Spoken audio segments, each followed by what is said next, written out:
কার মন্ত্র জপ করছি? ঈশ্বরের মন্ত্র জপ করছি, তাই না? সেই মন্ত্র এই ব্রহ্মাণ্ডে ছড়িয়ে যাচ্ছে। এই ব্রহ্মাণ্ডের সৎ যে ঊর্জা সেটাকে বৃদ্ধি করছে, পৃথিবীর ব্যালেন্স ঠিক হচ্ছে।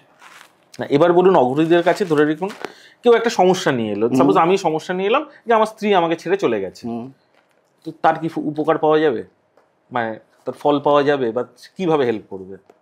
প্রথমে গালাগাল দেবে, প্রথমে গালাগালটা দেবে, এটা নেচার, কিছু করার নেই, গালাগাল দেবে। মানে ওরাও টেস্ট করে যে এমনি এসেছে না সত্যি তার ব্যথাটা জেনুইন কিনা, টেস্ট করে, গালাগাল দেবে, তাড়িয়ে দেবে, হবে না তোর এখানে কিছু, চলে যা।